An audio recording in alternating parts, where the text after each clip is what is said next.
I'm Jen Bosworth Ramirez. And I'm Gina Polici. We went to theater school together. We survived it, but we didn't quite understand it. 20 years later, we're digging deep, talking to our guests about their experiences and trying to make sense of it all. We survived theater school, and you will too.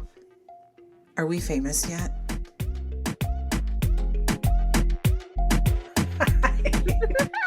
I'm a dumbass. I'm sitting here for 10 minutes. I could have done all of this already. Hi. Anyway. Hi, friend. How are you? Oh, I don't know. Like, I feel today like just, I'm not feeling it. Like, today's like shit keeps going wrong this morning. Like, the dog woke up too early. Like, what are you doing up at 3:15? Nobody likes that. Like, go back to bed. So, and then I just, it's interesting. I've seen a lot of people online lately talking about, and one of them was a scientist talking about how Mercury in retrograde is not a thing. It's like not a real thing and people blame it. But okay, fine. That's fine. But also we like need something to blame stuff on. So yes. I feel like blaming Mercury, a planet in retrograde, is the least harmful thing we could do. Absolutely. Like, fuck the planet. Like, I'm going to blame Mercury in retrograde. So anyway, I just really feel like if there is such a thing as Mercury in retrograde, I was feeling it this morning, just like shit is not going, like my husband and I were not communicating right this morning. And like, I just over stupid stuff about him getting a breakfast burrito. It doesn't matter. The point is like, it's one of those days where I was like, okay, I got to make sure, like before I came and talked to you, I was like, let me blow this candle out in the other room, because it's one of those mornings where like I could see, I'm not going to set myself up for more failure. So, so that's how I feel. I feel like a little bit tired and PMS-y, but I'm okay. I'm here. That's good. That is a gift of being older, that when you can recognize you just done it enough to be like, when I start doing this, then it doesn't go too great for me, so I better do this other thing. Right. It goes really badly if I if I blame people instead of Mercury in retrograde, and if I don't make things easier on myself. So like today I have remind me I just have to get off our call at 8:55, if that's okay. Can we end our sure. Yeah. Not this one, but the next one. Anyway, I have a thought ideation group. I told you how I do. Did I tell you how I do these thought ideation groups? No, I've never heard of this whatsoever. Well, okay. So there's a company that hires creative thinkers to sort of join these like those, how you get tagged to do those marketing things and you get paid like, like a focus group, right? Oh, So we're like moles on the inside of the focus group that are hired to basically make the conversation more lively. Wow. So wait. Who's we? So it's me and a bunch of like, so okay, it's a company in Chicago, and my friend was like, the money's it's not steady, but it's good money when you do it. Would you be interested in doing this thing called thought ideation? I'm like, I don't know what you're talking about, but okay. So it was a company that they put together groups of creatives and then charge companies a lot of money to bring us in, and we make some of the money to get their market research going on a certain product or item. And so a lot of times when you have those focus groups, like nobody talks, there's no, average Joe and Betty Schmo are there for the money. Of course, they're not there. Their jam is not thinking, like that's not anyway. So they hire us to sort of go in and be and sometimes it's only like ideators or whatever we're called, and sometimes we're mixed with the general consumer. And I don't know what that one is, what's happening today, but you can't be like, oh, I'm special. You know what I mean? So you have to sort of blend in. So you can't be like performative,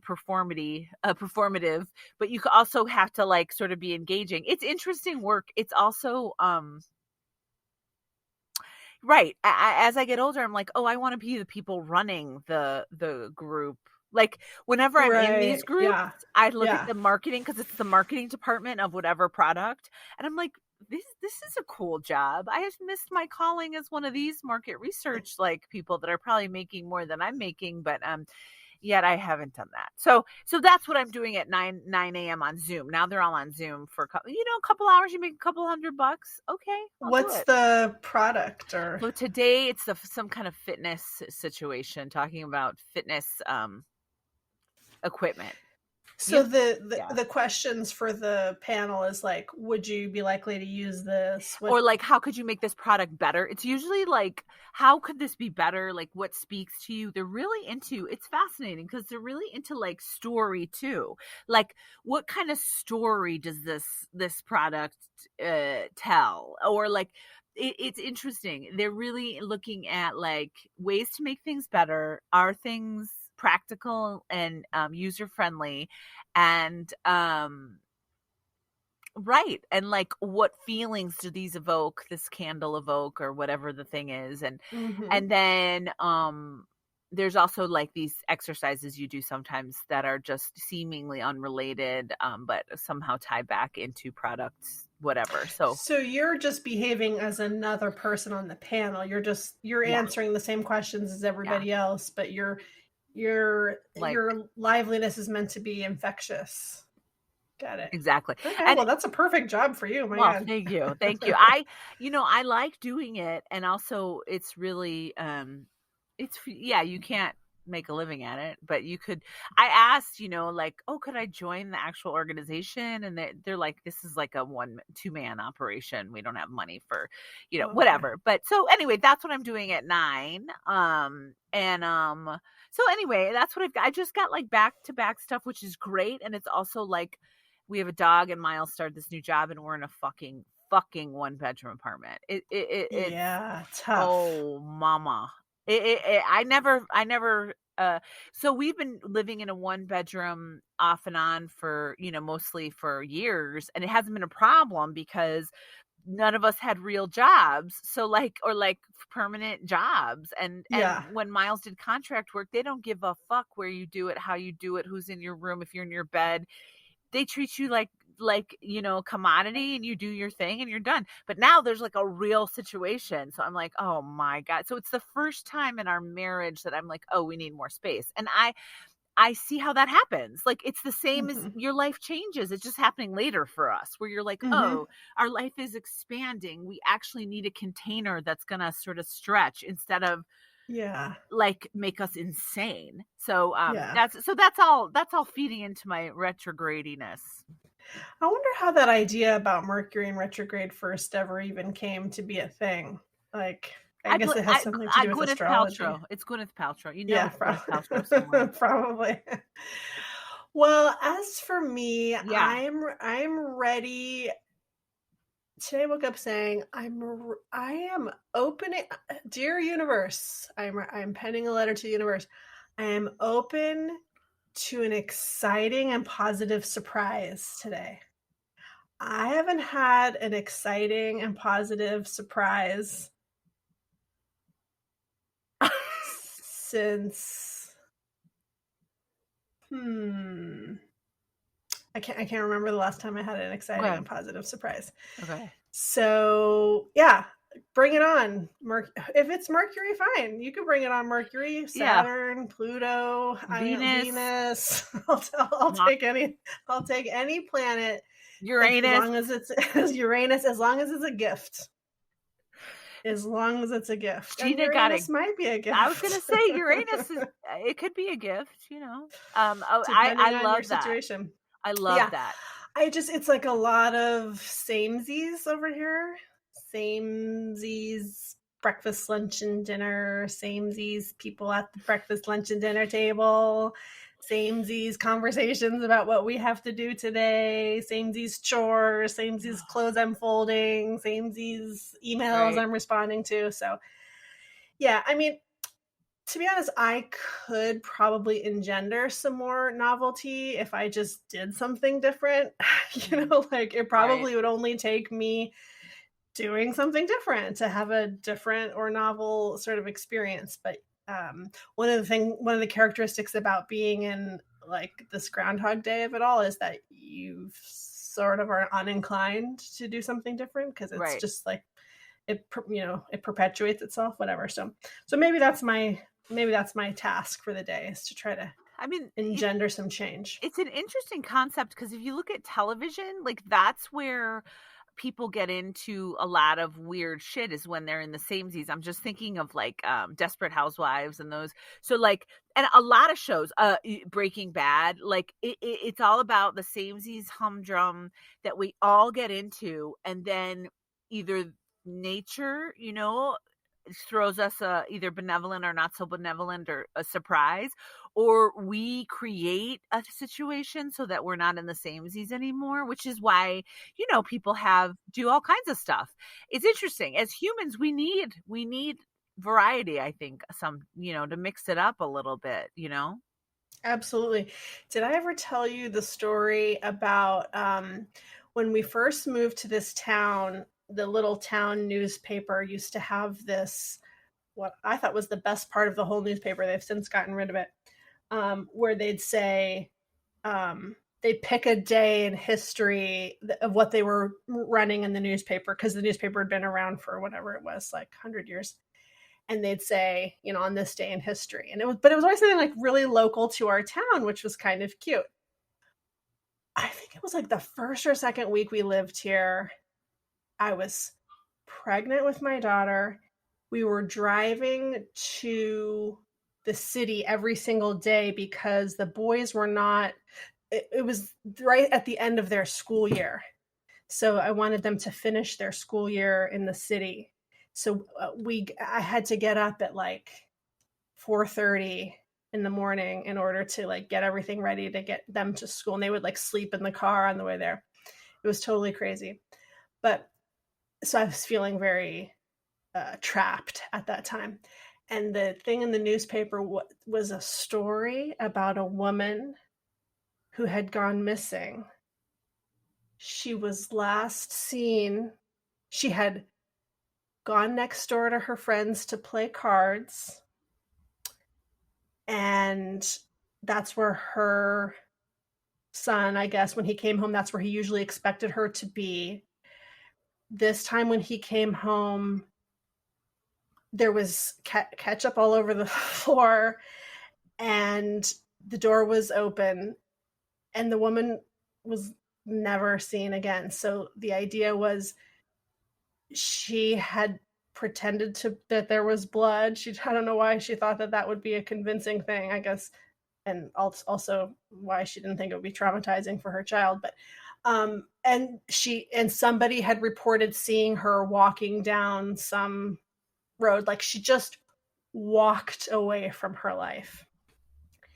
And my reaction to reading that was this mixture of like fear and glee and shame that I was that was a gleeful thought to me. It made such an indelible impression. But there are so many times in my life as a mom where I'm like, I could just see myself. I would never do it, obviously. And she was probably very mentally ill, but still just the fantasy of opening the door and walking away and just being like, I this is no longer my responsibility. It's just like, still gives me a little thrill sometimes when I think of it. I don't have, obviously, I don't have children, but I can totally relate. So I have this fantasy. When things get too much, I have this very specific weird fantasy, and it brings me such joy. And I tell Miles about it. So I pack up the car. I mean, I have no belong. I mean, what am I packing? I pack up my Volvo, my little vulva. I pack it up. I take all my money that my mom left me. I buy a small goat farm in Nashville. This is so crazy. And I go to Nashville. And I just live on this goat farm, and I just like the neighbors come and visit me, and I don't know anybody, and I start over, and I have this new life in this small goat farm in Nashville. And it just feels like, oh my God, it just feels like freedom. It started because it started because Jack White lived in Nashville and I was having all these recurring dreams about Jack White. Yeah. So I was like, okay, I could be there. And then I was like, okay, forget him. Like, who cares?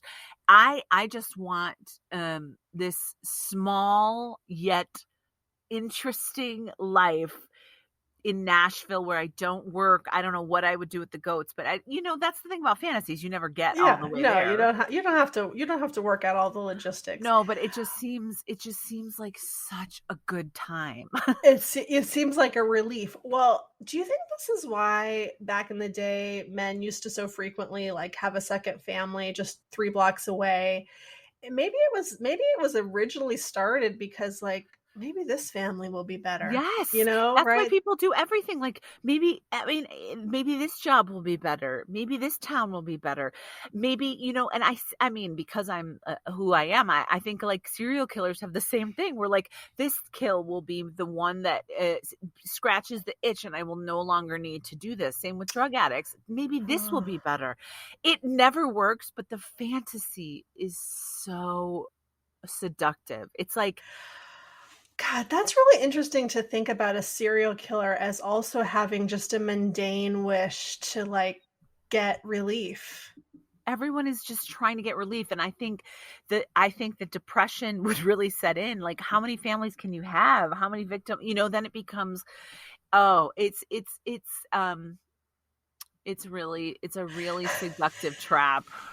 Speaking about serial killers, I want to know what your thoughts are about the potential revelation of who the real Zodiac killer is. Look, so I have this thing with the Zodiac where I'm just like now permanently annoyed at the whole I'm like, okay. Me too. What is it? I don't get it. I feel like, right, it is the longest running terrible investigation that ever was. I mean, that could just really bungled. Like, but continues. It never, it just seems really, really poorly worked all the time. And also I've lost my thrill. I've lost the thrill. So now I just saw the thing and I didn't really, what are they saying? Who are they saying did it now? They're saying it's this guy named Gary Post. I think it's Poste. I think that's the name.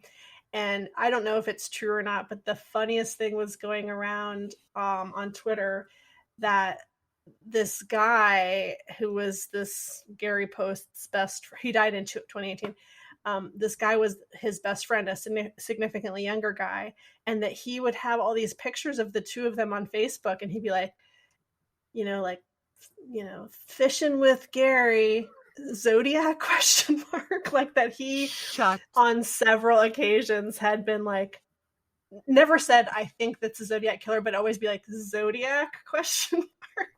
Hey, I don't know if it's true, but if it is, I'm sorry for the victims, whatever, but that's hilarious. I actually don't really know anything about this. I don't know who he killed or where it was or when it was. The story is a creepy one. It's a guy in the 50s, right? Who, late 50s, I believe, early 60s, something like that, who definitely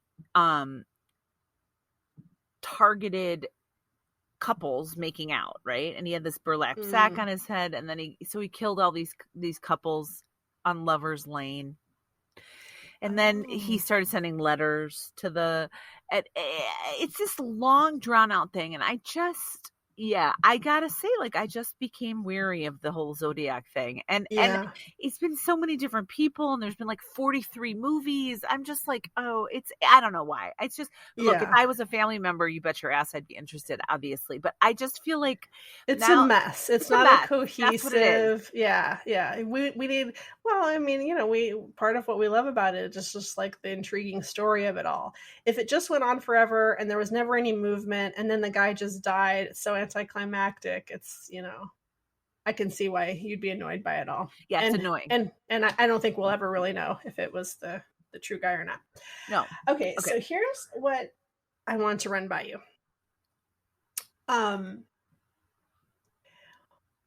As a therapist, you were probably in this position, but I wonder if you've been in this position in other ways.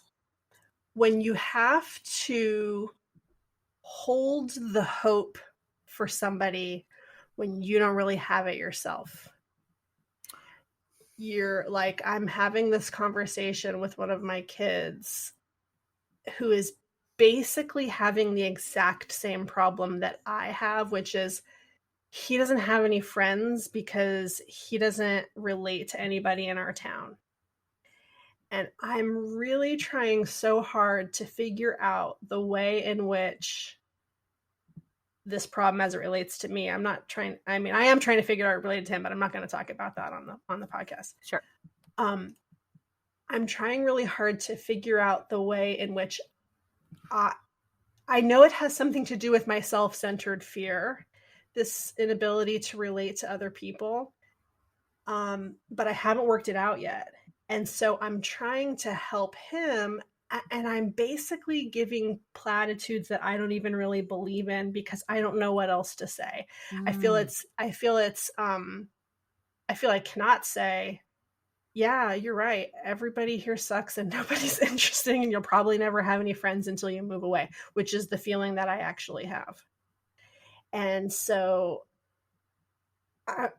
what I could always go back to as a therapist is like, okay, so you don't have any friends. So then what? So then how can you find joy in your life? Or so then how can you make meaning out of what you're doing? And actually one of the things I was telling him was to try to find a way to be of service, because that's usually a way to get a person outside of themselves. This concept though is sort of advanced, I think, in a way for somebody his age, but do you know what I'm talking about when you're trying to hold the hope for somebody, and how do you manage it and how do you deal with it? Well, I'm trying to think of I definitely know this feeling. And I'm thinking back to, I remember trying to counsel people or therapize with people when really hard stuff was happening in my own life. It's sort of right. I know that we don't want to say like, listen, I'm having the same problem too. What I'm understanding is you don't want to say that. But I think you kind of have to say to him, or I have to say to whoever, like, I got to be honest and transparent here. Like, I'm actually working with similar things in my life, and you don't have to get into them and stuff, because I think part of the problem, right, is feeling so isolated.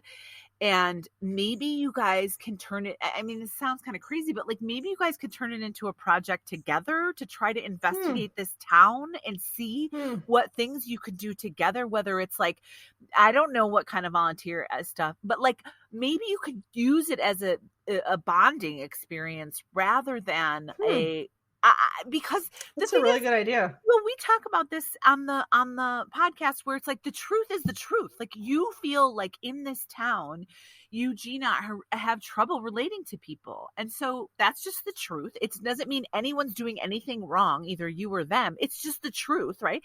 It's same thing with your kiddo. So I think it's like try to make it a way where you guys can team together. So like what I would say to my client or something was like, listen, let's talk about ways in which we can work with grief for you. And maybe I'll pick up some, because I'm a human, maybe I'll pick up some tips on the way, but like what has worked in the past, or like, so I think you have to join rather than separate further. Right.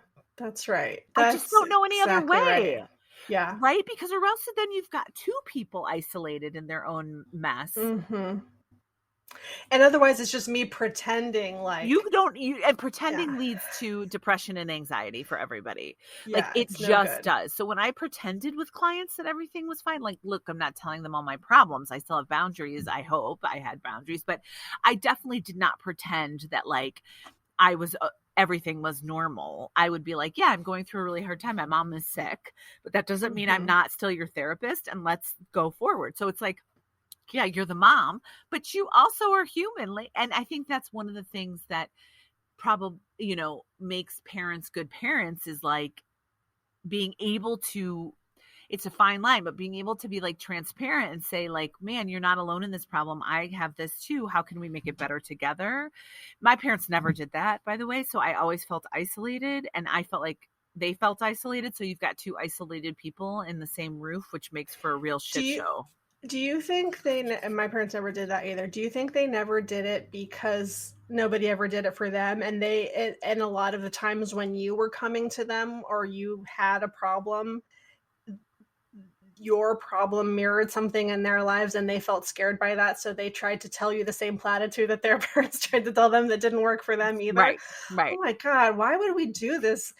Because we don't know any better. Generational daisy chain of like, let's pretend that something we all know doesn't works. It's like because of like you said, fear. It's just fear. It's fear of having to look at, oh my God, I moved. Like for my parents, it was like, oh my God, the fear of let me look at how I entered this marriage and what am I doing in this marriage and what am I doing in my career, whatever it is. Those are really hard things to look at and really could lead to some maybe having to make changes. And my mom, I can tell you right now, did not want to deal with that. And neither did my dad. Like it's a lot of work. And, and on top of, at that time, both having full-time jobs and 2 children. So like, no shit. Yeah. And honestly, that's also usually always the answer when something is painful. Not always, but it's often the answer that you just have to go deeper into the pain of it so you can get to the other side. Like I've had that experience in my, primary relationships. Like something feels like it's on the brink of ending. Or my perception because of my history is if it's this bad, the only thing that is possible as an outcome is that this relationship will end. And I've ended many relationships that way. But then I've had a couple, and I do mean like a couple of experiences where things were so bad and I was convinced, and doing the whole mourning and everything, like being in the real grief of this thing has ended before it's even ended because I assume that that's the only answer. And then fortunately, the other person not just making the decision to end things like I would, but saying, no, let's just have this pain and keep doing it and see what's on the other side. That was never modeled for me. So it always felt like death. Like, okay, well, so you, and maybe my son is going through this too. Like you just, as you were talking about, you just people please and you try to figure out the thing that's going to make that you think the other person wants until you literally can't take it anymore. And then you just explode, leave ketchup on the floor and walk down the road, never to be heard from again. Like I feel so many of us, myself included at certain times, have truly believed there is no hope on the other side. If something is really bad, then it's only got one final common pathway, which is death, end, termination, over. And so many of these things would be better for us if we would say, but what if it wasn't? What if it wasn't death? What if we just kept going deeper into the pain of it? Right. And so I always think of like, of my 2 things of my mentor, Dr. Altman, who would say like, but it could have worked, but like it's possible. Like, what if it does work? Like, what if this med works? Or what, like, it's possible. And I'd be like, really? This is crazy, but okay. You seem to think it. I don't believe it, but I believe that you believe it because you're real insistent and we have a good track record. So I always remember that. And I always think of this article I read about, I'm starting off real happy on this Tuesday, but this article I read about people who jumped off the Golden Gate Bridge, the ones who survived, every single one, not 90%, 100% of people who jumped and lived, the first thought out of their mind, and they continued to hold on to it, and after they survived was, I've made a horrible mistake. Things weren't as bad as all this. They never said this was a great idea. So it just reminds me that like and I was like, what? So everyone they interviewed, now they haven't interviewed but I was like shocked that their research showed that I shouldn't have done this. I've made a horrible mistake is the number one thought that happens upon that jump. the people who lived. So I'm like, okay. If that is true, if I'm going to hold that to be true, and these people have lived this shit, obviously, and survived. And speaking of survival, right? And then I'm going to see what's on the other side. I can see whether it's a small pain or a large pain. Like, it's uncomfortable. It feels intolerable. But is it really intolerable? And that's something that you probably, tolerance. Right. Is it really intolerable, or am I just telling myself that because I've never actually tested the hypothesis? Like, because actually, what is intolerable? You know what I mean? Like, right. We're very adaptable as humans. We can learn to tolerate a lot of things. So it's uncomfortable, and it feels horrible, and feels terrible and painful. But I'm not sure not seeing it through actually feels better, or doing something else. I just don't have the data that is true. Although when someone's going through it, it's like, hey, especially let me run this by you. About clients that have borderline personality disorder, the tolerance for uncomfortable feelings is excruciating and small and has to be grown, right? To show like you can do it, you have resilience, but they never learn that. So it's like learning, and it's so painful to grow and learn. It is so fucking painful. Yeah, it literally feels like trying to grow a new skin and shed out of your old one, which, when you just say it like that, it sounds like it would be something like very pleasant, but really, it feels like, it feels like you're going to explode, or it feels like you're going to spontaneously. Yeah. Yes. It's violent. If you watch a butterfly transition, or a caterpillar transitioning to butterfly, it's violent and gross and dark and disgusting. And it looks, and then it's beautiful. And it looks like they're going to die, but they don't. So I guess we got to keep going here. Keep going. Keep going. Keep growing. Yeah. All right. Cool. Stephen Davis. Oh, yeah. Anything else you want to run by me? Oh, no. I just wanted to say I'm glad we talked, because I feel a little bit better than I did when we started this conversation. Because at the start, I was like, what in the hell? Yeah. But it's good to get centered and be like, no. Like, this is one of those days. Yeah, one of those days. So Stephen Davis, he's like in love with us. Like, what is happening? So I mean, number one fan, a lot of pictures coming our way. I was going to say the link is broken on our website to our podcast. So how should I? Oh yeah. So I'll reach out. Well, could you email Andrea? Of course. Actually, I was going to do it, but I didn't know. I wanted to make sure she was the right. I mean, of course she's the right person. Okay. Yeah, I'm going to email her right now in between. And then he's a teacher, I believe, but he has children, and he's real interesting. Okay, cool. We'll see. Did you know him? Did you know him? Very. I was on crew for like 2 of his shows, but not at all. Which ones? I think he was in was he in Snow White, or probably. Yeah. He was in one of those, I don't know. He also was like obsessed with Susan Lee's husband, Gray Stevens, who did he was a combat nut. He was a combat nut, and movement to music too. Yes. Yeah. Like a real nut. He's like Puck. He's like Puck. Totally. Yeah. Totally. Okay. All right. Love it.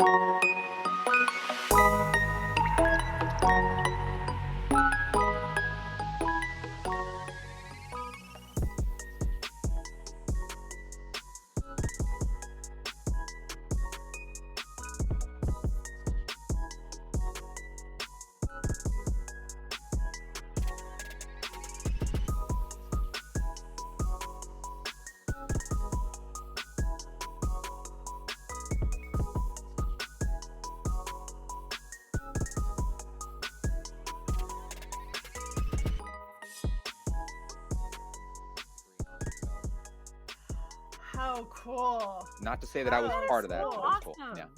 Yeah.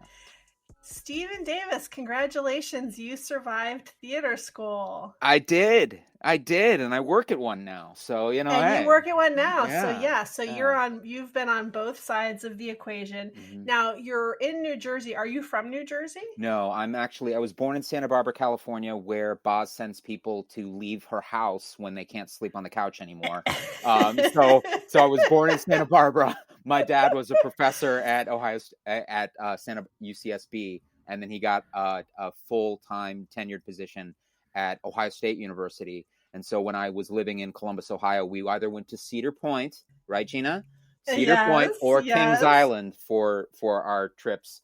Those who either went to Sandusky. How old were you? When you moved from Santa Barbara? I was 4. My parents. Okay. So I was 4 when we moved from Santa Barbara to Columbus. I'm a Buckeye. I've always been a Buckeye. So I grew up with my dad being a professor there, and it's a good place to grow up, but I wouldn't want to live there. Is that why you went into higher education? Probably because of your dad? Well, the crazy thing is my dad always says, like, having understood what higher education is like from my experience, why would you want to do that? So, right. But it's I think that at an early age, I discovered that because I'm dyslexic, I have a different way of learning. I don't learn A to B. I learn 5 different ways of going from A to B. And because of that, and having some awful experiences with teachers growing up, that Mrs. Grummer telling me in 4th grade that I was going to amount to nothing. Things like that the power that you've expressed in this podcast about the power of teachers and the ways in which what they say has lasting impressions on us. What I discovered in my time at the theater school and my time after the theater school, I really enjoyed helping other people and to learn. I was a makeup assistant under Nan Zabriskie. You guys did the makeup work for Into the Woods. I worked with that. I helped supply. Oh my gosh, all my Ben Nye makeup up there. That I know. I was like, wait, is that Ben Nye? Yeah. And I love it. And here's a great example. Nan Zabriskie, I was a makeup assistant under her. I did that for 2 years. That was my work study job.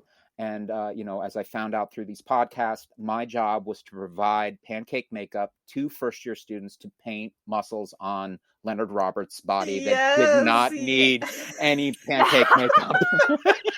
So that's love the way you're tying it all together. You know what's so amazing is that your way of storytelling. You have a great memory, and also that you have a way of tying everything together. So basically what this comes down to is you're the reason that Leonard is a star, is what you're saying. No. Leonard is a star because Leonard is a star. Leonard can talk about storytelling. He can make a trip to Quick Check or 7-Eleven, depending on where you live, sound like an event that everyone needs to be a part of.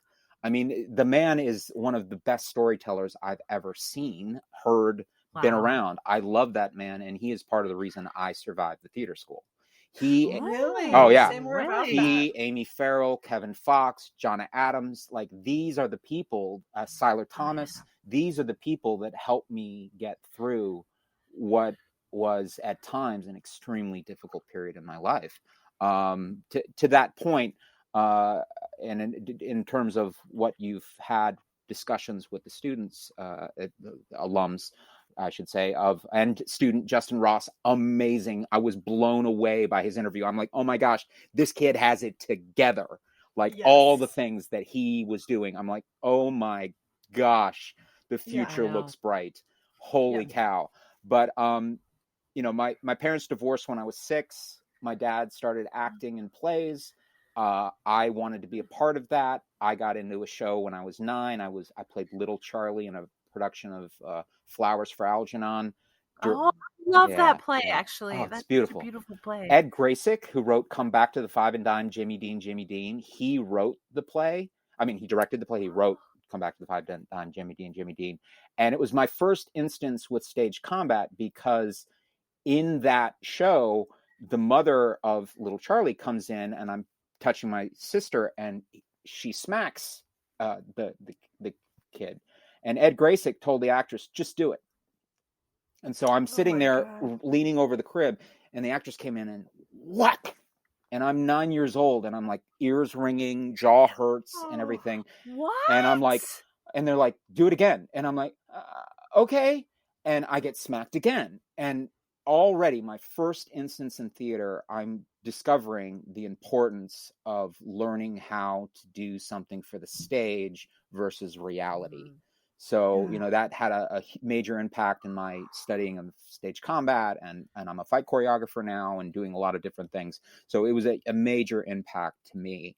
But I Which got we've into never really talked that much about stage combat on here. And my kind of lasting impression is like, I feel we all maybe didn't take it quite seriously enough when we were doing it, but actually it turns out to have been one of the most important parts of what we did, just in terms of like awareness and also something that not necessarily people that age realize is the awareness of your impact on the other person when you're on stage, whether you're doing a fight scene or not, just the impact of your body and your energy in space. And that has always been a gift of yours, I think, is being very aware of your body Very and space. aware. Yeah.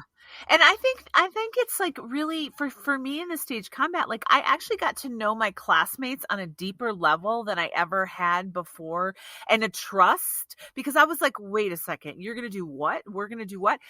But and our teacher was Stephen Gray, right? Yeah. Stephen Gray. You had Stephen Gray And or Nick Sands, because Nick Sands came after Stephen Gray. I got certified under Stephen Gray when I was a senior. Now they actually, I I think, remember. all have certifications as part of their training now. But I had Michael Sokolov, who was a ballet instructor. He was a ballet. He had tattoos all over his arm and all over his body. Was amazing. But he would be like, okay, we're going to do this. And then two women walk into a bar and they slap their tits together. Go. Yes. And you're like, what? One of the things that we talk a lot about on the show is like our I'll speak for myself. My false well, it's a misconception is false. So a misconception about, I thought of you as this star pupil. This is just my 64-year-old Shakespearean scholar, I think is what you said in Siler's interview. I did. Quoting you back to yourself. Yeah. Like I was like, this guy is like, seriously, like this I thought you were this star pupil that was like from another planet in terms of your development at the theater school, and you were like a star. You moved so well, and I was so disconnected to from my body, from everything, but from my body. I was like, how does this guy even know how to use his body? How did that happen? Well, I think that, I was a cross country runner in high school. I was a track runner. My running cost me later, as I have 2 hip replacements and whatnot. But it's something that being in movement to music, John Jenkins, I love that man. I love that man. Every time I talk to him, actually, it's like he always brings up, so how's your old man? Because I think the intensity that I talk to him about, like, John, I love you. He's just like, okay, how's your old man? Let's get some aesthetic distance here. Let's realize he was my mentor. I know you've talked about mentors versus advisors on this podcast. My advisor was Rick Murphy, but my mentor, the person that I seek guidance and basically look toward in my time there, was John Jenkins.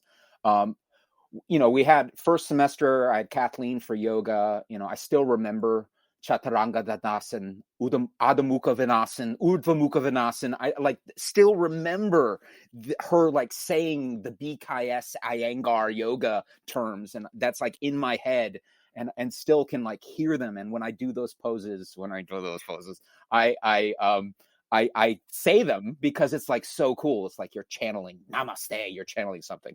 But then having John for Movement to Music, I was like, oh. And what I loved about movement to music is the essence of the person was present. You had the music playing as your script, but you had the essence of the person. You weren't paying attention. It wasn't about how you looked. It wasn't about, because I had my own issues with how I looked, and I didn't find myself very attractive in undergrad, next to Leonard Roberts and Kevin Fox and different people who were much more attracted to other members of the opposite sex in my year. But the reality is in that class, none of that mattered. You'd hear a Miles Davis song, you'd hear a Keith Jarrett song, you'd hear John Coltrane, you'd hear Love Supreme. And yes, Kat said what she said about moving to music, the spontaneous sex on the mats.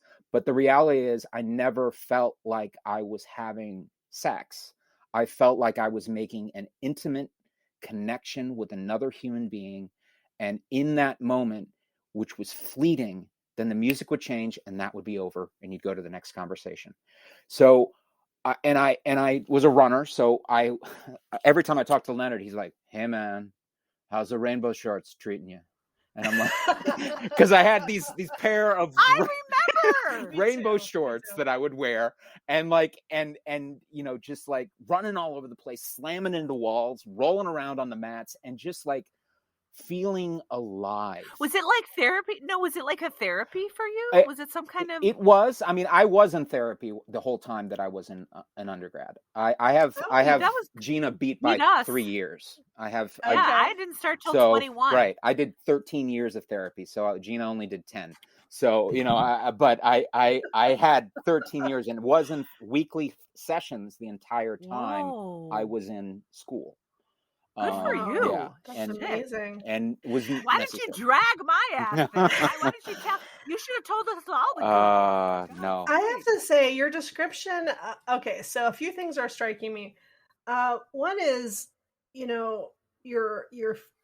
come against this time and time again. What we were thinking of you versus what you were thinking of yourself. What I'm thinking of you is nobody will ever do movement to music as great as Steven. Steven is so intimidating. Steven makes us all look bad. No, not really makes us look bad, but like, wow, we have really so much to live up to. Yes, he's an athlete. I was like, this guy is an athlete. And you were nothing short of a firework, just bouncing around the room. And so the thought that of course I understand it intellectually, but the thought that you would have any insecurity about how you look or whatever is, surprisingly, it still kind of shocks me. Not in that class. Not in that class. Okay. Because in that class, it was not about this. It was about the expression of self. When Lee Kirk mentioned my name in your podcast, I was like, what? Lee Kirk, Sean Gunn, Zach Helm, Val, these guys. I remember going back into Rick Murphy's class. I remember being in Murphy's class for the first year. Johnna Adams, I just have to have a little sidebar conversation. Johnna Adams is the most brilliant, imaginative force you can ever have in a class. She did, there's an exercise called 2 doors. You walk in one door, you perform an activity, you walk out another. Yeah. We all did our 2 doors. I fed the dog and it was like awful and all over the place and, forgettable. And just like, other people have talked about on this podcast, Tate talked about this, like the fact that you have full color images of what happened in class. Johnna Adams is walking from stage right in the classroom. She puts on a pair of flippers and a full snorkeling outfit and then opens this door and jumps into the water. I was like, who? What? And of course she's a playwright now. Of course she is. She's brilliant. She was one of my dearest friends in undergrad. Things that we shared, things that we talked about. She was a rock. She also kept me in line. She basically would call me out on my BS when I got to be an idiot. But she is brilliant. And her plays are absolutely amazing. She comes from a perspective that is slightly right of center. And it's that slim margin between what is real and unreal. Yeah. Johnna is that. And I loved her. I thought the world of her. She helped me out of school when I started my theater company in Los Angeles. She did the design for the logo. She did all this stuff. She's always been just a rock. And I think the world of her. Jen Kober talked about her a little bit, alluded to her a little bit in her interview. But the fact is she's an amazing person. And I wouldn't We're going to have her on. We're going to have her on tomorrow. Yes. Yes, and also put in a good word with us for us with Leonard, who we've been trying to get in touch with for a long time. You talked to Amy, so and Leonard. It's always awkward to ask the spouse. It's really awkward. Yeah. We haven't done that. We've had a few spouses of famous Yeah. people on our podcast, and we have declined to ask them because it just feels like I don't want anybody to think I was using them to get to their spouse. I'm going to talk, well, Amy in her own right, and, you know, her whole background and it was great. everything. Great interview. Absolutely.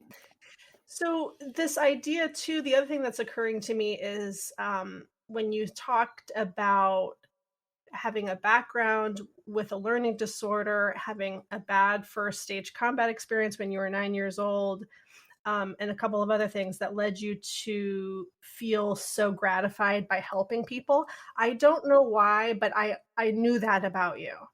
Maybe because I viewed you coming into Movement to Music as a way that you were helping us, but you don't remember what people said, but you remember how they made you feel. You made me feel like a person who cared about other people and who was committed to helping other people. So for whatever that's worth, that has been your vibe since day one. I agree. And I was clueless and I got that vibe. So that's good. Like I the feeling was not that here's an upperclassman or someone that knows more that's like rubbing it in your face, as people do, you know, because they're humans. You did have a genuine spirit of helping, being of help, of service, and caring. Yeah. It's interesting. And I will say this, with the underclassmen, I can see that as very true. My own classmates would totally disagree with you within a couple of specific instances. Just to keep tracking us through this, and Rick Murphy didn't ask me my astrological sign, but you know, I am Capricorn, Capricorn Moon, Aquarius rising, if that helps our viewers to know anything. Interesting. But Rick and I had an instance where I basically, everyone in class after the first semester came in and they were talking about their grades. So I went to Rick's office and I'm like, why'd I get a B? And Rick sat me down. He goes, what I want you to do is I want you to go buy a plant. And you're going to water the plant, and the growth you see in the plant will be the growth you see in yourself. So what did I do? I went and bought a plant. Of course you did. And 4 months later, it died. So, you know, so there's the growth.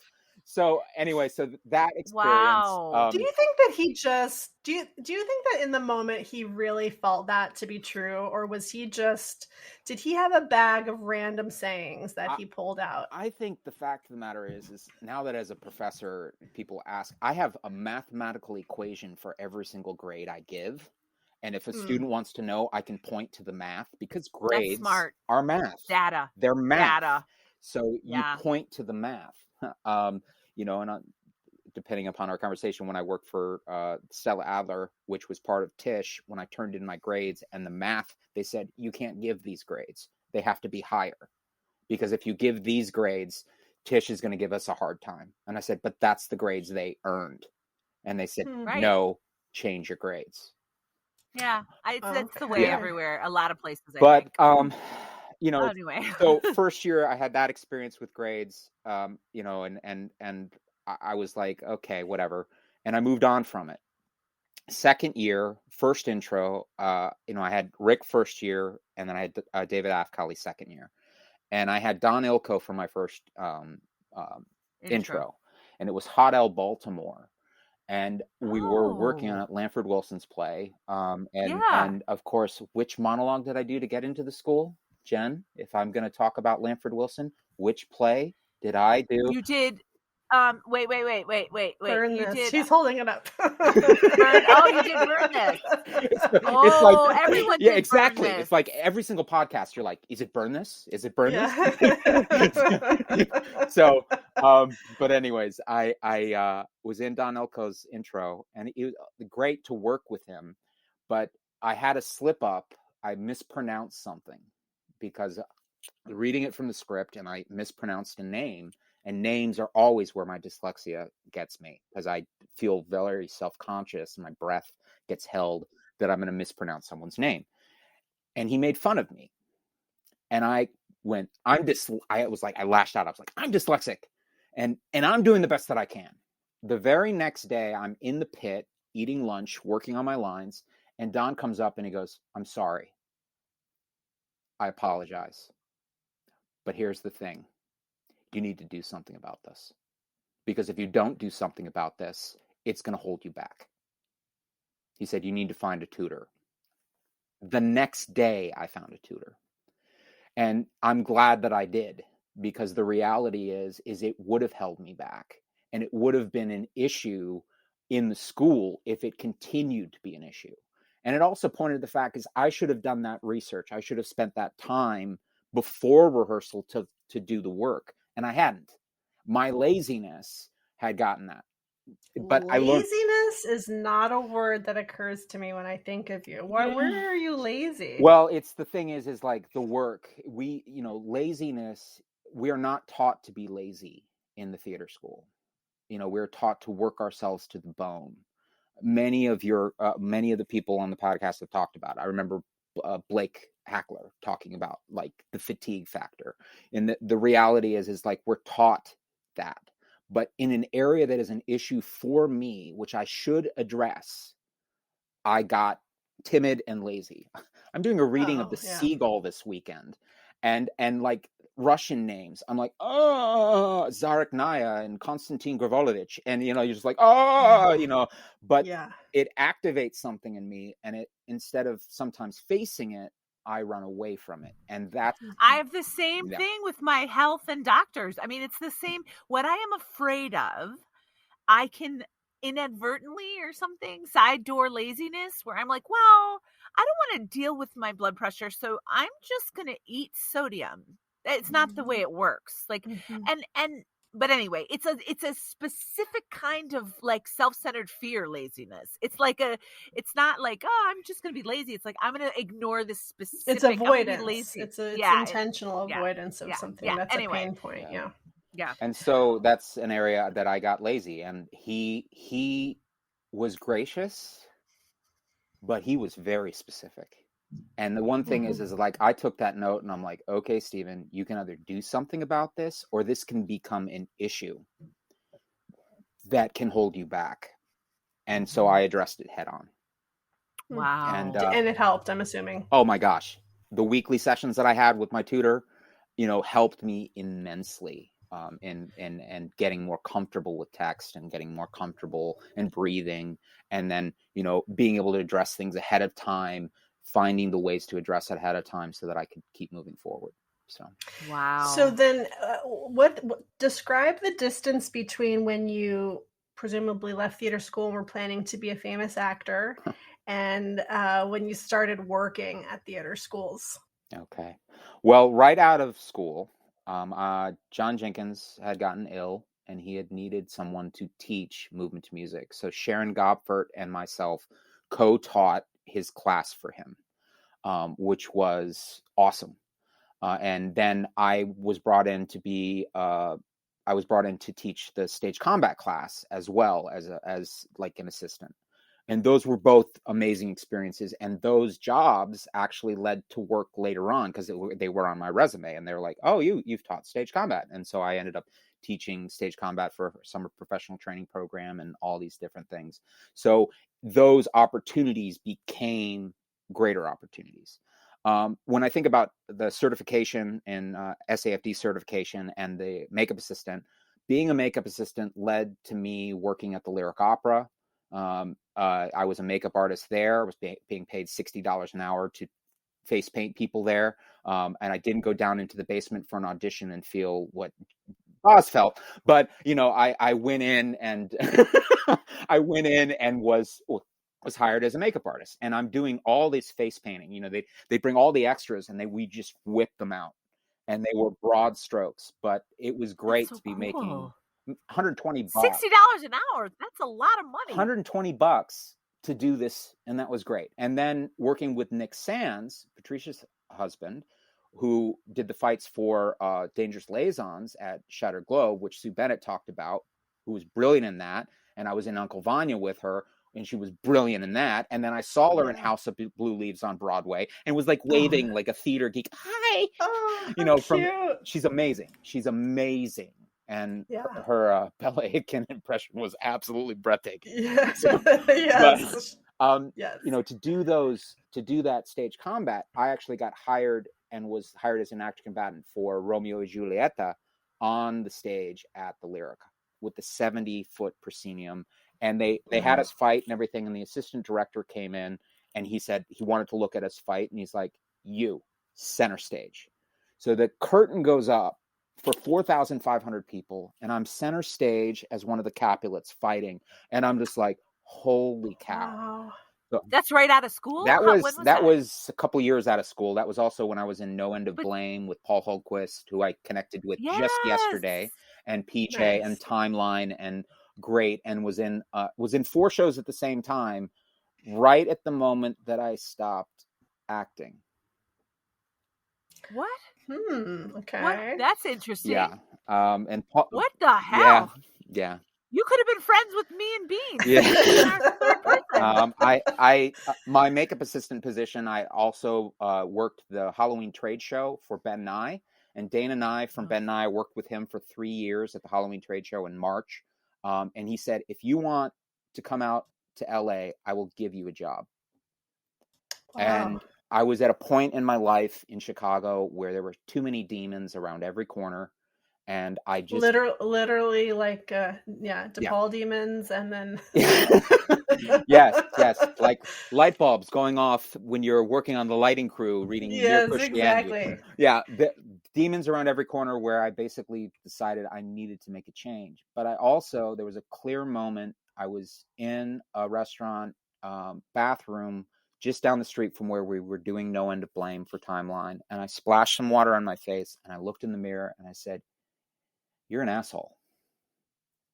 And if you don't change, you're going to die. Because of the way I was abusing alcohol and doing different things, I could not sustain what I was doing. And it was tearing me up inside. And, you know, you look at someone like Susan Bennett, when I saw her work in Liaisons Dangereuses and in Uncle Vanya, she was building and building and building and sustaining and learning from the people around her. And she was building like this breadth of work that was just growing and growing and growing. Right out of school, I was cast in Agamemnon by Steven Berkoff at European Rep, which was where Timeline was before Timeline took over that space. And that show ran for 3 years. And to come in and out of that show was awesome. Great impact on me.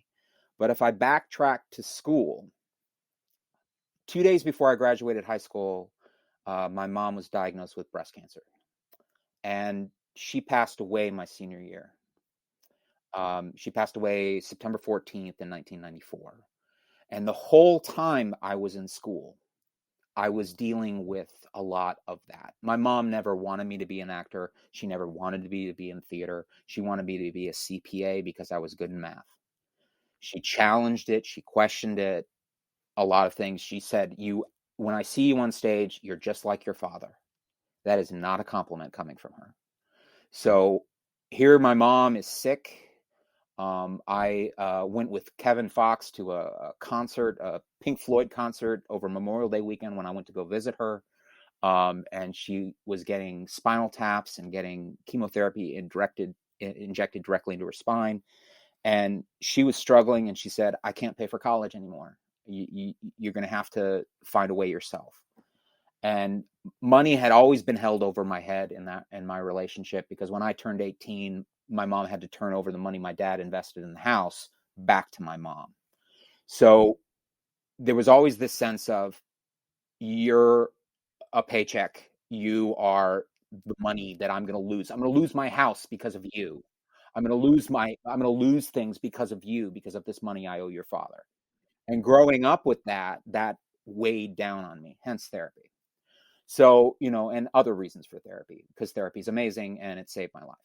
So you look at the fact that when I was in college, I had a difficult time processing that. And then I'm in school, junior year, I'm in Betsy Hamilton's class, and we had these directing projects that we directed people in these projects. And I directed a piece, and I made the most ridiculous statement in class. I said, I've learned who I want to work with and who I don't want to work with by doing this process. The next day, Betsy sat everybody down, and every single one of my classmates handed me, and rightfully so, my ass, and ripped me a new one of how arrogant and self-centered I was being. And this was the same time I was in Snow White Rose Red, and I just kind of, my first main stage show, and I was like arrogant, but that arrogant was armor. That arrogance was this block. Sure. And so I changed my behavior. I changed my behavior. I kind of like started to hold my hands up and sit in a corner, and I did that for a while. And one of my classmates finally came up to me and said, "Thank you for really listening to us, because I really appreciate the way you're behaving now by comparison to the way you're behaving before." And I heard that and I was like, what the fuck? I'm like, that is not what I wanted to do. I don't want to change everything. I had a trajectory of where I was going. Yes, I was arrogant. I got handed my ass, rightfully so. And I appreciate the fact that, I appreciate that honesty. That's what I loved. I loved brutal honesty. I still to this day love brutal honesty. I like it when people tell me what they truly think. I don't want anyone to hide behind something, because that doesn't help anyone. So getting handed that by my classmates, it did change my behavior. Fast forward senior year, September 14th, Jim Ostelhoff's class. I'm sitting there and everyone's like, if you made all this money, what would you do? And we're going around the class and everybody starts talking about what they would do. And the class is over, and I said, I have to go today because I don't think I'm going to be here next week. And they're like, what do you mean? I said, I wrote all this stuff. I did this assignment, but it's all bullshit. Because the fact of the matter is, like, if I had money, I'd take care of my mom. I'd take care of my dad. I'd take care of my brother. I'd take care of the people closest to me. I wouldn't have my house in Santa Barbara and my apartment in New York and my other apartment in Chicago. I said, because that's not who I am. But that's what I did for this assignment. And when I hear everybody here, I know it's bullshit. The only thing I want to do is take care of my family. I walked out of that room and Leonard was waiting there, and he just put his arms around me, and I lost my shit. And it was at that exact moment that my mom died. So the reality is the time of her death and the time that moment occurred was the exact same moment. When I was in undergrad, when I was freshman year, I was in church. I was sitting in church, and I was praying, and all of a sudden I felt this overwhelming feeling hit me. And I immediately went home and I called my mom and I said, Mom, you didn't go to chemotherapy, did you? And she said, no, I didn't.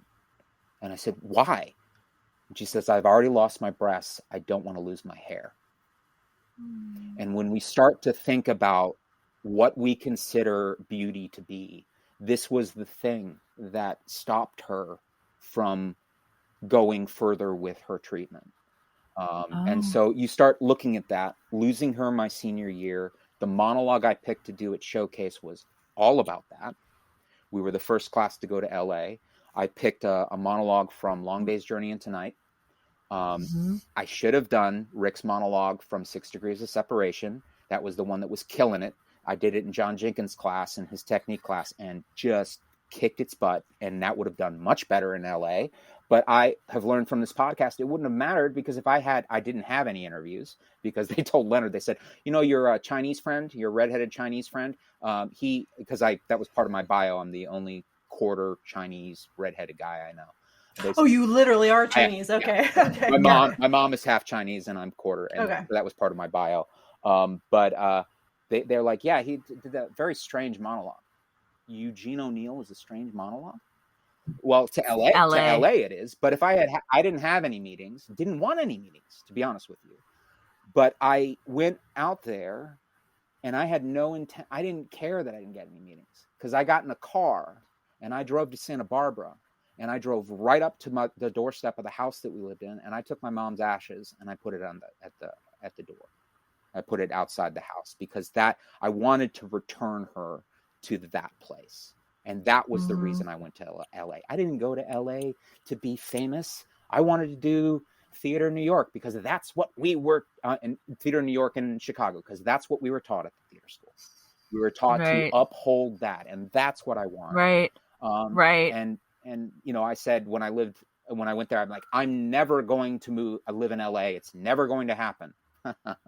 And then then you ended up, you took the job. I took the job. I worked for Ben Nye for 3.5 years. This is the thing. Never tell the universe never, because the universe is going to go, right. Okay. So, all these different things happened right in the moment. I talked to Paul Holmquist about this yesterday, about how, because he was in No One to Blame and he thought I had it all together. And I'm like, no, that was it. Kevin Fox and I met at the Taco Bell down the street from Wrigley Field, and I said, I'm giving it up. And he was like, why? Your career is taking off. I said, because I have to. My dad was pissed. But just this past year, my dad said, I understand now. I understand why you gave it up, because you wouldn't be here if you had kept doing it.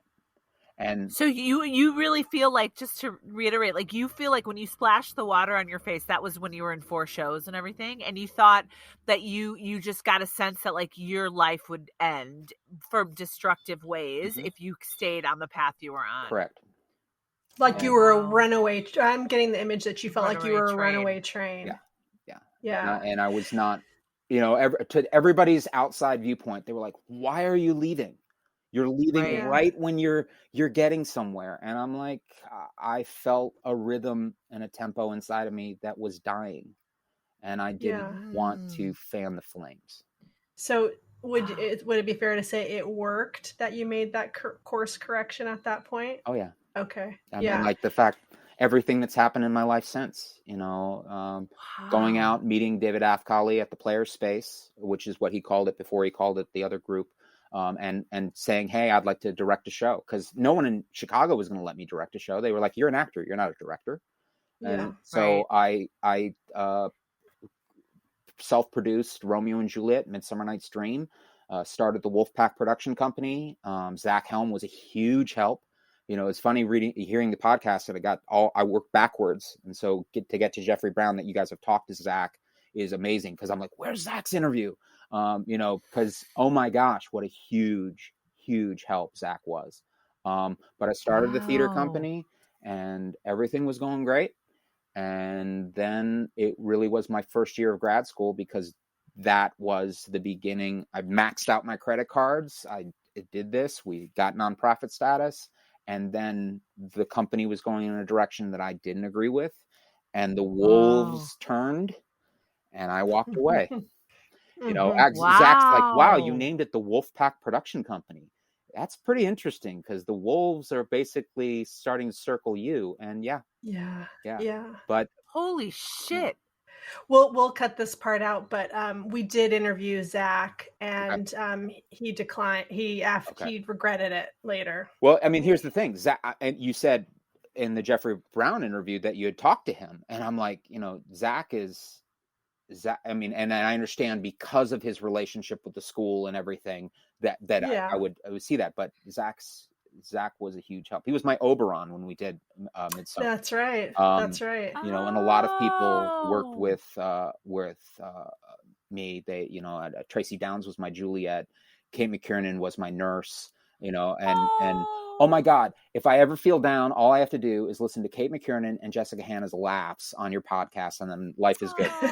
Life is good. So the death of your mother happened at the beginning of your final year of school. It sounds like what you're saying in part is that had the effect of giving you a kind of perspective that you probably wouldn't have otherwise had. Is that fair to say? Okay. Yeah. And what's it like to be processing that at the same time because you're already processing so much to be in theater school and maybe even especially to be in your final year. Yeah. That on top of it must have been a lot. Was a lot. But here's the great thing about your podcast. Listening to Jimmy McDermott talking about his father's death when he was directing his piece. Listening to, Bridget Quebodeaux talking about trauma. Listening to Rob Hess talking about the trauma burritos. Oh my God. I just like so much that I didn't feel alone anymore. Listening to That's what great. Jimmy went through with that and that process and the ways that he felt that he transferred and he displaced aggressions onto the people he was working with, those elements, but the reverence that you have for him as a director, you know, it made me, because originally I was like thinking, you know, I'm alone in this. I no longer felt alone. That was huge to not feel alone anymore in this process. Yeah. You know, to me, it's like also listening, Jen, to talk about like you lost your mom in 2011 and then what you discovered in 2015 at that picnic. You know, to me, it's like thinking about the fact that I lost my mom in 1994. And when with her death, I kind of elevated her status and raised her up on a pedestal. My graduation day from DePaul was probably one of the most depressing days of my life. My brother and my father weren't speaking to each other. My stepfather was there. He and my father weren't talking to one another. Tim Donovan was next to me. I'm sobbing. Yeah. I'm absolutely sobbing. I go up on stage. There's a picture of me, you know, if you want to buy your graduation photos, walking on the stage, I look like death.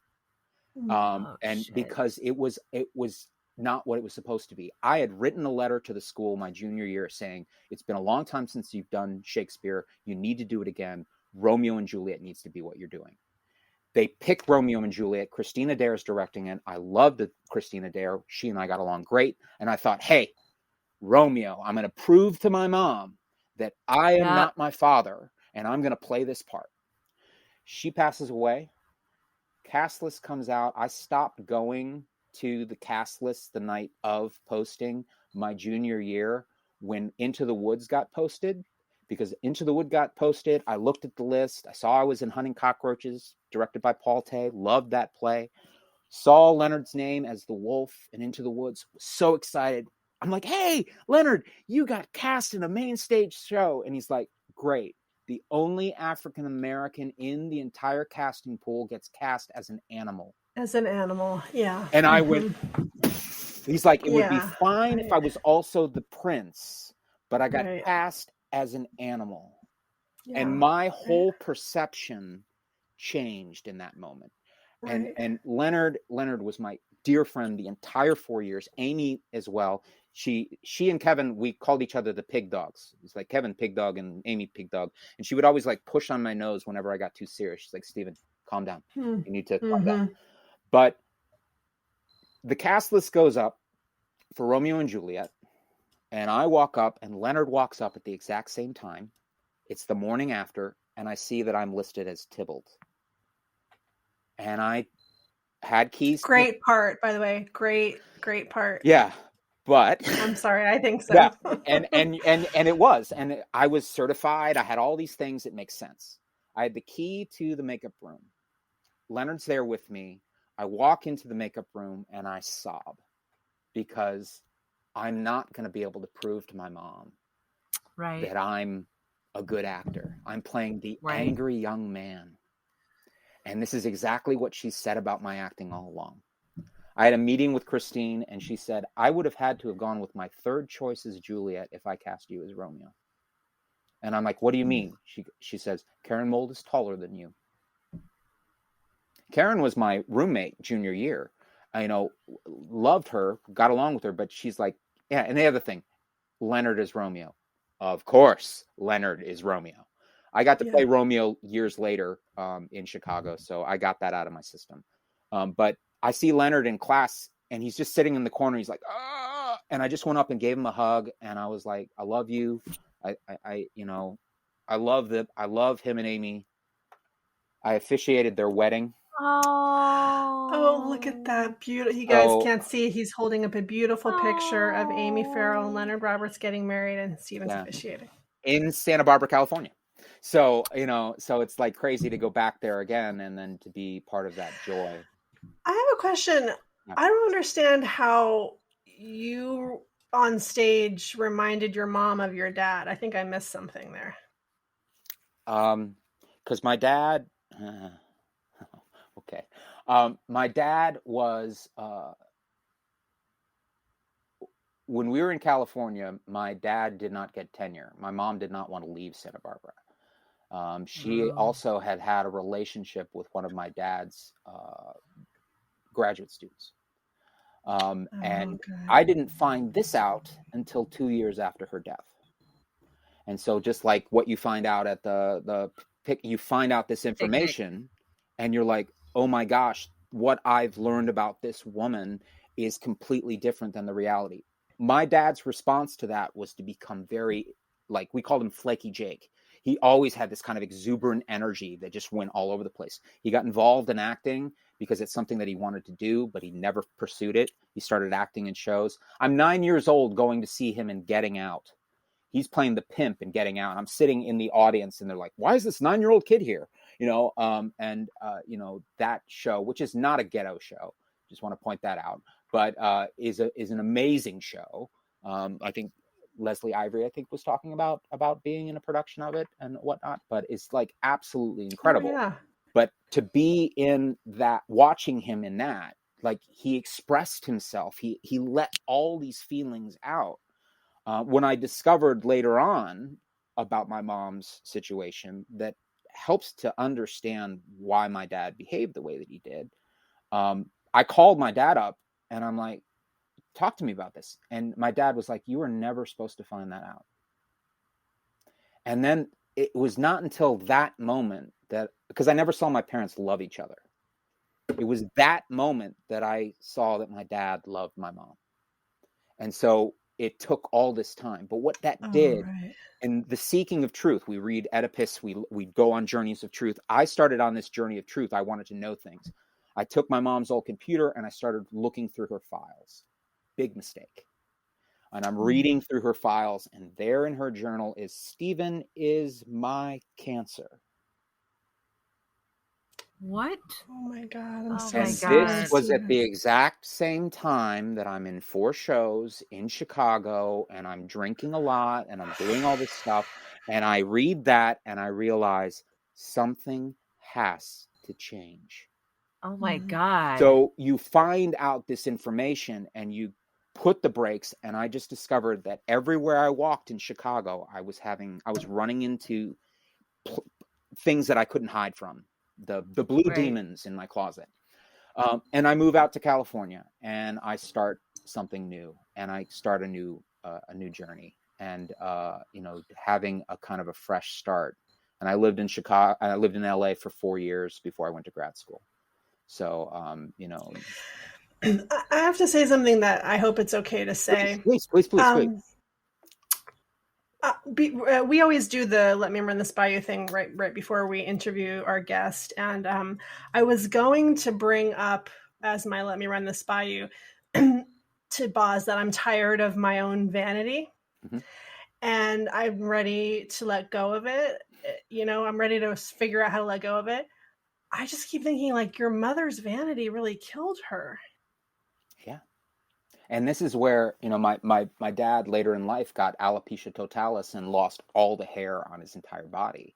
And he lost all the hair the month that his own father was that age when he died.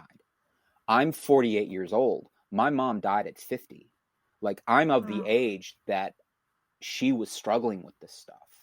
And that's crazy. But, like, I've talked to people who have alopecia and are losing their hair, and it's very difficult. But I said I would shave my head in an instant if it meant allowing someone to feel more confident about their journey or struggles with health. That conversation freshman year of her dealing with not wanting to lose her hair, I'm like, but you're not going to chemotherapy. Sophomore year Christmas, we came home and the doctor said 2 months. She lived 2 years beyond that, because doctors saying 2 months is like, but we came home and we were like, you gotta find the passion again. And she did. And the cancer, which had moved to her bones, left her bones and went into her nervous system, because cancer is what cancer is. But the fact that modern medicine, getting a shot in the arm, is better than not seeking the shot. Now, here's the crazy thing. I went to work at Northwestern University at the Center for Biotechnology. The 6 months after my mom died, tamoxifen came out on the market. You know, the ways in which science does certain things and has certain advancements. And it's like, you start to think the what if quality, not in a Marvel sense of what if. Sean Gunn can talk more about that. But, you know, in the aspect of what if she had held on longer, what if that drug could have changed things? But she didn't lose her hair. But when she was on her deathbed, she weighed 70 pounds. And I went home over Labor Day weekend, but I was still holding on hope that she was going to see Romeo and Juliet and that she was going to accept me as someone. And so like it's not the same kind of vanity, but that was also what you were really contending with, the vanity of needing, you know, the people pleasing, the pick me, choose me, love me, the need to be seen in a certain type of way by your mother was what created the runaway train that you then had to completely jump away from. So Stephen, when you were saying that you're healing something now, thinking that you weren't alone, losing a parent, going through this really difficult time in early life.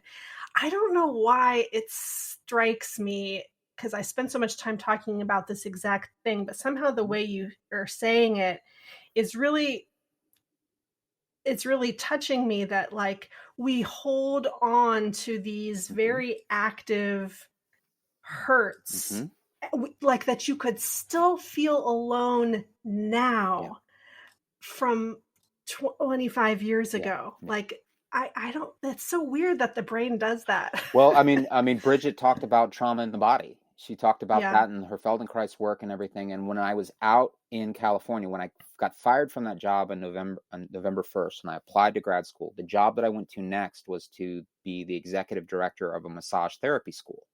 And I became a massage therapist. And during deep tissue work, as part of our training, I was getting deep tissue work on the chest, in the intercostals and between the ribs and everything. And I lost it on the table because that's where my mom resides, is right in the center of my chest. So you release that tension from the body. What that releasing did is it opened me up to the possibilities that came immediately following it. It opened me up to the love that I have with my wife. It opened me up to the possibility of grad school. It opened me up by releasing and letting that go. I was able to feel this huge weight come off my shoulders by allowing it to really devastate me on the table as I was working with my classmates through the training. And that's a good thing. I have always had a powerful emotional response to things that I do. And oftentimes that powerful emotional response pushes people away. And I regret that fact. That happened it happened during my training at theater school. And I don't like the fact that that is truth. But the reality is when I feel something, I feel it deeply. I feel it. We are taught to open the channel through the Linklater training that we got, and I opened the channel, and it just kept flowing. And how does it drive people away? You're saying like, oh, it's too much, it's too intense, people can't take it. And I'll just use the theater school as an example. First year, our voice teacher was Peter Wittrock. He came from Shakespeare and Company, was very close to Christina Dare, and he was great. And I was working on things. Jen Kober talked about a student in her class, John Launius, who had a breakdown while she was gone, and it was great for her to hear that, and what that relationship is now. Well, John was my dear friend. And John had a breakdown in his first quarter at school. And third quarter, we were sitting in the classroom and Peter was like, who wants to work?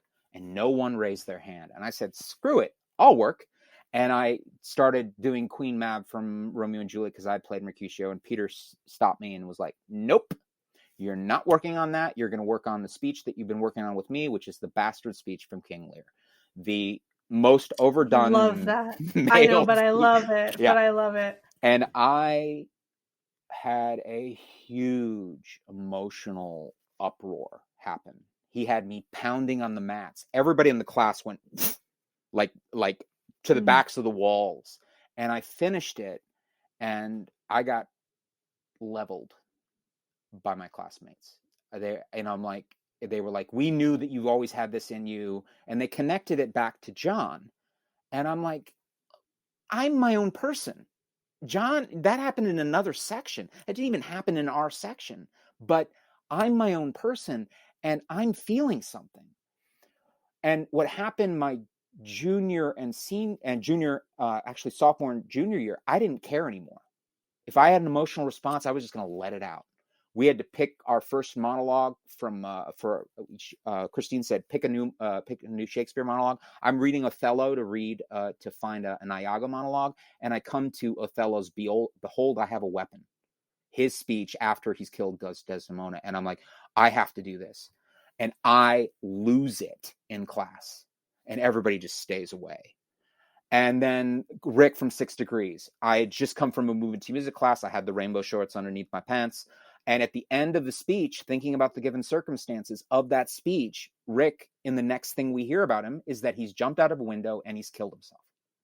So I'm in the classroom on the top level of the building, and I just strip all my clothes off, except for my rainbow shorts and my leggings, and I go to the window, and I throw open the window, and I lean out the window, and I say the last line out the window, and I close the window. Oh, wow. And everyone is like, backed off. And when Jane Alderman's class came and we were picking which monologue to do, and I didn't do that one as the first one, I did the one from Long Day's Journey into Night. My classmates were like, yeah, do that one. And I was at that point trying to please them because I felt so lost, having lost my mother. But the Rick monologue would have done me so much better. But it wouldn't have mattered, because I wasn't going out to LA anyways.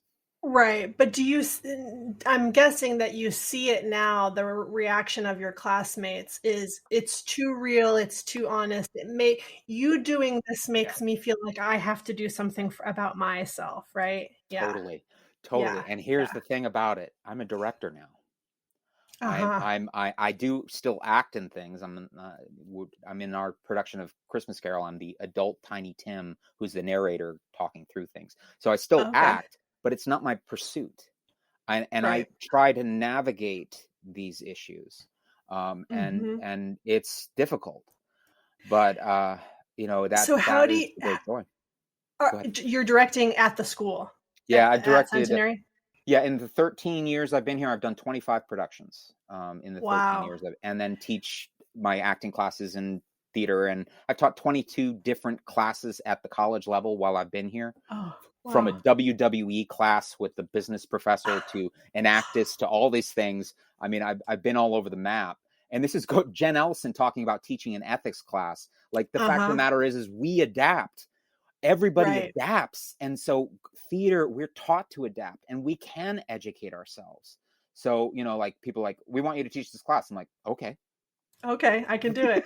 So when it must be such an interesting experience to be with your students and have recollections and real, probably visceral even responses to, like, okay, I know exactly the thing that you're going through. You may even have people that you identify as being similar to you, younger versions of yourself. Yeah. And the tricky part there, I mean, that's such a wonderful gift, but it's something to be navigated so carefully, because the tricky part is when you overly identify with the person, and then you don't have enough perspective enough to help them. But do you think about that a lot? John Jenkins, the aesthetic distance. How's your old man? When do we have the aesthetic distance? There have been challenges that I've had. I mean, there are adolescents growing up. They're told they're adults, but they haven't taken responsibility for their own lives, so they're not adults. And you have this major challenge that these students have. And I've gotten calls at home. I've taken students to the wellness center. I've done things to try to protect them, and gone out of my way to do so, and seen them through difficult times, because the fact is that a lot of us are not talking about the conflicts that we have. We're not discussing it. And I might awaken something in them, and I have to be ready to catch them. And that's that we awaken this spirit, and we have to be able to realize that you might need a safety net. And you can't just bring it up and then say later. And there've been times that I've succeeded, and there've been times that I've failed. Blake Hackler talked about that beautifully in his interview with you guys, about the ways that you succeed and you fail in this profession, but you do the best you can. Yeah. So. Well, I want to end the interview on that, but I also just want to say to you personally, or maybe also even ask you. So I agree with you. The Justin Ross interview was really interesting, and Leslie too. But there is something about talking to people who just graduated, or even they're in their final year. They don't have that perspective. They're still in the thinking, I'm going to be a famous actor. And I do kind of wonder if it's boring to listen to the people who, because to me, what I find interesting about it is all of these years in between, and all of the work that everybody's done or not done, or experiences they've had. And a few times, we wanted to have these younger people on because we wanted to not make it seem like we only want to talk to people that we went to theater school with. We wanted to make the experience more universal. But at the same time, they have no idea if they've survived, how they've survived, what they've done to survive. So I wonder what it's like to listen to them. I will say this, is that it takes me longer to get into the ones when it's people who did attend our program, because I have to break it up into chunks, because I don't find my investment. And the wonderful thing that's happened with so many of the people that you interview is they get going. And a lot of times, if they're not in it in the beginning, by the end, you're like absolutely hooked, because you've broken them down. You guys are fabulous at that. You've created an environment where people feel safe to share their story, and they do. And so each one has its own special place. Listening to the young lady who attended the school here in New York, was interesting, because there's a part of me that's like, oh, you're so bright-eyed and bushy-tailed, but there's also another part of me that I'm like, good, right, you got to have that optimism, right? You got to have that hope.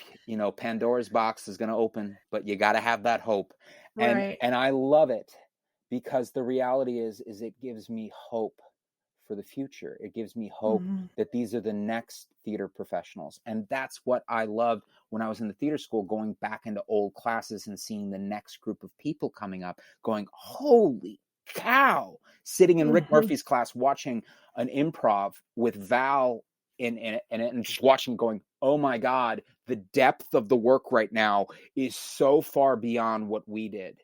And I'm sitting there going, I know this class is going to be amazing. And I didn't feel intimidated by that. I felt like there's hope for the future. There's hope that this theater animal that everyone says is going to be dead and buried, sustains and carries on. So a new group, a new crop of passionate individuals is absolutely exciting. And listening to Justin talk about his game, and his game is solid. And I'm just like, oh my God. Yeah. Oh my God. I like immediately texted, I think it was Jen, immediately sent her. I'm like, Justin Ross, oh my God. Cause I was like, holy cow, he has it together. And we didn't have these things that we were dealing with. We did not have the Instagram and all that other stuff, but he understands it. And so it's like, the mantle, the torch has been passed. Carry on. Run up that hill. And because the hill needs to be run, and we need to, he already had an agent set up. He had all the stuff lined up, and he was doing it on his own terms. And I was like, yes. So I loved it, because to me, it shows this new generation knows exactly what they're doing. And they understand it. Us old farts sitting here going, what is Instagram? Exactly. How do I open a PDF? Well, since we're talking about it, and since you've consumed them all, do you have any other like suggestions or feedback about things we could do better?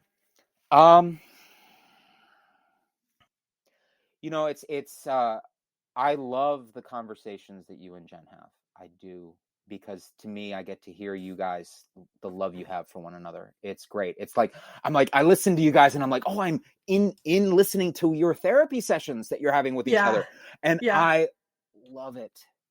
I love the music. I love the changes in the music, because like the movement to music in me, like when I hear those little keys play, I'm like, oh, we get to the next interview. It's I know in the times that you've interviewed, like when you interviewed Kevin Fox, you were upset about the sound, and his sound was off.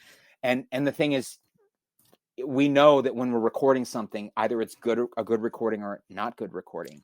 Yeah. And the fact that you're doing all the editing, I'm like, holy cow. So in terms of doing something, like I'm excited. I hope you do reach out to Johnna Adams. How can I? I need to send it to you. I need to send it. She's on Facebook please with me. Do. But she's brilliant, and the different people. I think, when I see the list of people. And I didn't get to talk to you guys about. I was going to talk to you about this cult that I got involved with because you guys talk about cults. You got in a cult? I briefly. And Chicago Church of Christ. Yeah. Oh, is that the same thing that Noel Rath and those guys? No, different. Okay. And the fact of the matter is like I wish I had done Bible study with Siler earlier. And I wanted to talk to you guys about house guests, and that Siler was there. And that was the show I did right after my mom died. And we dedicated the final show to my mom. And then he wheeled me, because I didn't have legs and I didn't have hands. He wheeled me in the wheelchair out and just hugged me. And feeling the love and support that Siler gave me from that was absolutely amazing. In a time period that's a time period where I have blackouts. I have clear memories of other things, but that period of time, I don't have as clear a memory because of the grief. I also sprained my ankle in a movement to music class. The only time I've hurt myself in a movement to music class. And I walked out. I was on crutches. I was on the corner of the street, down the street from the building. And I had sprained my ankle, and I almost quit school because of what was going on. Really? And the next day, I'm in bed, and I just decided I'm not going to go to class. Jim Hosteloff called me on the phone. He said, "Get your ass to class now." And I hobbled to class, and that was the day that we were doing catching and doing all these wonderful things. Absolutely amazing. How did he know that that's what you needed? I talked to him about it later, and he said, yeah, I did that on purpose. So because I don't think anybody ever called me if I missed a class. The fact that he got my phone number, I mean, he had to search for it, but he called me.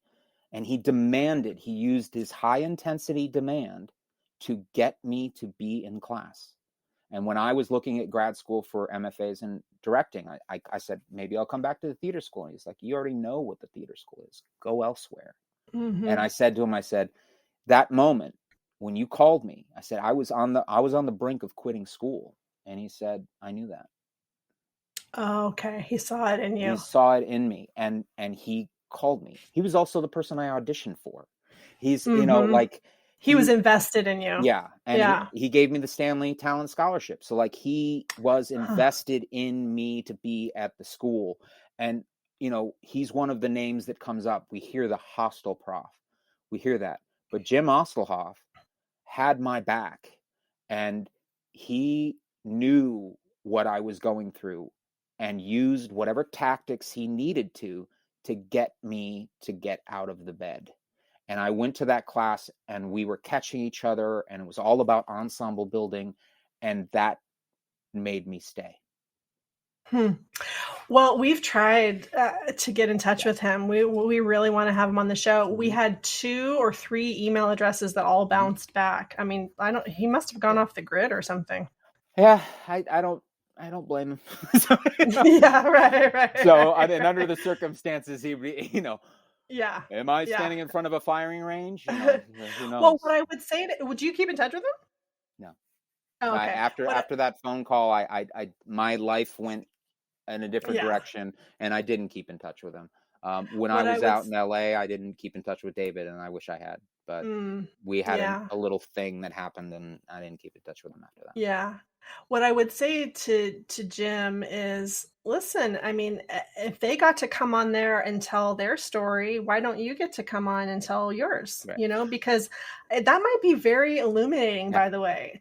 We haven't had a teacher who's talked about how much the kids could be assholes, and, you know, and how they must have at some points been like, you're a fucking idiot. You should leave this program immediately. You've also talked about what was their training, and were they being hit and beaten and stuff like that? Yeah. And, you know, and all that. And because you talked about Don Ilko slapping someone in a scene, and that came up. So, you know, to me, it's like you look at these things, but the reality is, because my father was a college professor, I had a different relationship with my professors. I got along really well. You saw them as people from the beginning, probably. Yep. Yeah. And I did not see them as this kind of, I could ask them the questions. Why did I get that grade?